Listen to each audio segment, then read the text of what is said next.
એક ગામડું હતું જેમાં લગભગ દરેક લોકો સુખી હતા.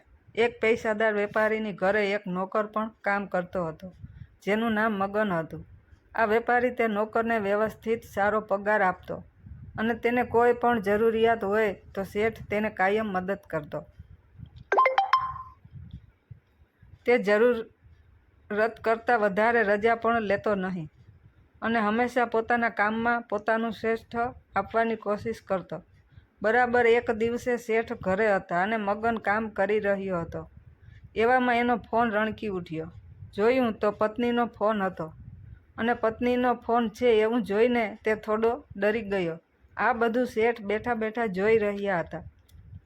તેને પૂછવાનું મન થયું એટલે શેઠજીએ પૂછ્યું કે મગન, તું તારી પત્નીથી કેમ આટલો બધો ડરે છે? ત્યારે મગને જે જવાબ આપ્યો તે સાંભળીને શેઠજી પાસે કંઈક બોલવા માટે શબ્દો જ રહ્યા નહીં. મગને કહ્યું કે શેઠ, હું ડરતો નથી, પરંતુ તેની કદર કરું છું અને તેનું સન્માન કરું છું. શેઠ પહેલાં તો જવાબ સાંભળીને હસી પડ્યા, પછી કહ્યું કે એવું શું છે એમાં? ન તો દેખાવે હિરોઈન જેવી છે કે ન તો પછી ભણેલી ગણેલી. ત્યારે મને જવાબ આપ્યો કે શેઠ, કંઈ જ ફરક નથી પડતો કે એ કેવી છે, કેટલું ભણેલી છે, પરંતુ મને સૌથી પ્રેમાળ સંબંધ તેનો જ લાગે છે.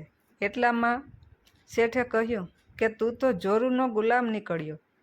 જોજો, પત્નીનો સંબંધ તને સૌથી પ્રેમાળ લાગતો તો શું બીજા બધા સંબંધની તારે કોઈ કિંમત નથી? મગને ખૂબ જ શાંતિથી જવાબ આપ્યો, શેઠ, માતા પિતાનો સંબંધી નથી હોતા, એ તો ભગવાન હોય છે. તેઓ સાથે સંબંધ નથી નિભાવવાનો હોતો, પરંતુ તેઓની પૂજા કરવામાં આવે છે. ભાઈ બહેનનો સંબંધ જન્મજાત હોય છે. મિત્રતાનો સંબંધ ઘણી વખત મતલબનો જ હોય છે. તમારો અને મારો સંબંધ પણ જરૂરત અને પૈસાનો છે, પરંતુ પત્ની કોઈ પણ નજીકના સંબંધ ન હોવા છતાં હંમેશા માટે આપણી થઈ જાય છે અને એ પણ પોતાના દરેક સંબંધોને પાછળ છોડીને દરેક સુખ દુઃખમાં આપણી સહભાગી બની જાય છે, એ પણ જિંદગીના છેલ્લા શ્વાસ સુધી. હવે શેઠજીને ખૂબ જ આશ્ચર્ય થવા લાગ્યું. મગન કેટલું બધું જાણે છે એ વિચારીને તેઓ અવાક બનીને માત્ર તેને સાંભળી રહ્યા હતા અને મોઢામાંથી એક પણ શબ્દ બોલી ન રહ્યા હતા, કારણ કે તેને એવી વાતો જાણવા મળી રહી હતી જે તેની આખી જિંદગીમાં કોઈએ કહી ન હતી. મગને પોતાના જવાબમાં આગળ ઉમેર્યું કે શેઠજી, પત્ની એ એક સંબંધ નથી, પરંતુ એ આખો સંબંધનો ભંડાર છે એમ પણ કહી શકાય, કારણ કે જ્યારે તે આપણી સેવા કરે છે, આપણી સાર સંભાળ લે છે, આપણને પ્રેમ કરે છે, ત્યારે તે એક માં જેવી બની જાય છે. જ્યારે તે આપણો ખ્યાલ રાખે છે, આપણને લાડ કરે છે, આપણી ભૂલ પર થોડું ખીજાય છે, આપણા માટે વસ્તુઓની ખરીદી પણ કરે છે, ત્યારે તે એક બહેન જેવી હોય છે.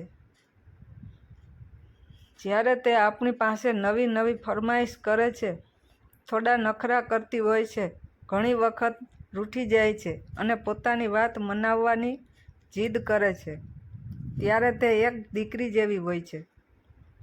જ્યારે તે આપણને સલાહ આપે છે, પરિવાર ચલાવવા માટે વાતચીત કરે છે, ઘણી વખત ઝઘડો પણ કરી લે છે, ત્યારે તે એક મિત્ર જેવી હોય છે. જ્યારે તે આખા ઘરનું લેણ દેણ, ખરીદી વપરાશ, ઘર ચલાવવાની જવાબદારી ઉઠાવે છે અને હિસાબ કરે છે, ત્યારે તે એક શેઠાણી જેવી હોય છે. અને જ્યારે તે આખી દુનિયાને છોડીને, અરે શેઠજી, ત્યાં સુધી કે પોતાના બાળકોને પણ છોડીને આપણી પાસે આવે છે, ત્યારે તે પત્ની, પ્રેમિકા, અર્ધાંગિની, આપણો પ્રાણ અને આપણી આત્મા હોય છે, જે પોતાનું બધું જ આપણી ઉપર ન્યોછાવર કરી દે છે. હું તેની કદર કરું છું, તો શું એમાં હું કંઈ ખોટું કરું છું? આટલું કહીને મગને પોતાનો જવાબ પૂર્ણ કર્યો. તેની વાતો સાંભળીને શેઠજીના આંખમાં આંસુ આવવાના જ બાકી હતા. એટલા લાગણીશીલ બની ગયા હતા અને પોતે પણ કોઈ દિવસ આવો વિચાર ન આવ્યો તેના વિશે, જાણે પોતાની જાત સાથે જ વિચાર વિમર્શ કરી રહ્યા હોય એમ અવાક થઈને એક નજરે મગન સામે જોઈ રહ્યા હતા.